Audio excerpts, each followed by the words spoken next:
యేసుప్రభుని దివ్య రూపధారణం మనలను ఒక గాఢమైన రహస్యాన్ని ఆలోచించమని నేడు ఆహ్వానిస్తుంది. యేసుప్రభువు పొందబోయే బాధలను గురించి ఆలోచిస్తూ పేతురు, యాకోబు, యోహానులను కొండపైకి తీసుకుని వెళ్తున్నారు. అక్కడ దివ్యమైన కాంతితో ఆయన మహిమ ప్రకటితమైంది. ఆయన ముఖం సూర్యుని వలె ప్రకాశించింది.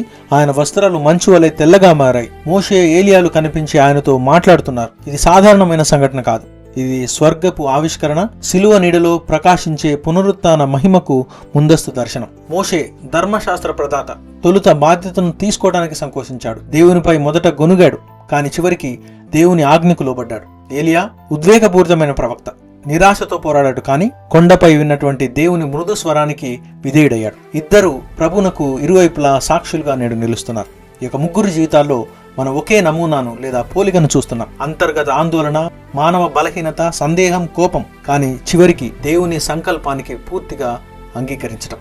యేసు ప్రభువు ఈ యొక్క నమూనాను లేదా పోలికను గెత్సెమనే తోటలో ఆయన త్వరలో ఎదుర్కొనబోయే బాధల మధ్య నా ఇష్టం కాదు నీ ఇష్టమే కావాలి, నెరవేరాలి అని ప్రార్థించి పరిపూర్ణంగా నెరవేరుస్తున్నారు. పరివర్తనం లేదా దివ్య రూపధారణం ఈ యొక్క లోతైన సత్యాన్ని నేడు బయలుపరుస్తుంది.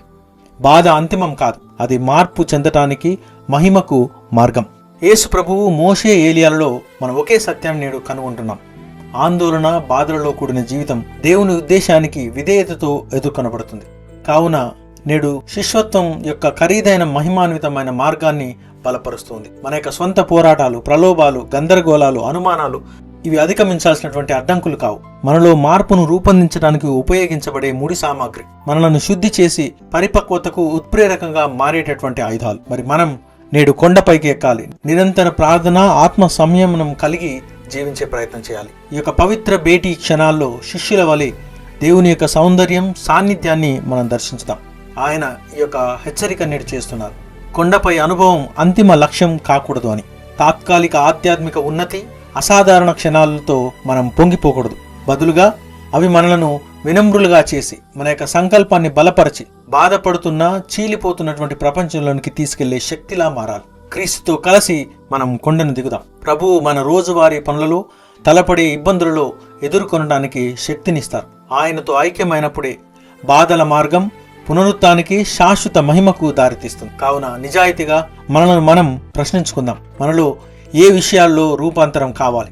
దేవునితో మనకు గుర్తుండిపోయిన భేటీలు గత వైభవం మాత్రమే కాకూడదు. రోజువారీ జీవితాన్ని మరింత ప్రకాశవంతమైన క్రీస్తు స్వరూప భవిష్యత్తుగా మార్చే శక్తిగా మార్చాలి. క్లిష్టమైన సమయాల్లో ప్రభు వెలుగులో మన యొక్క నడకను సరిదిద్దుకుందాం. ఆమేన్.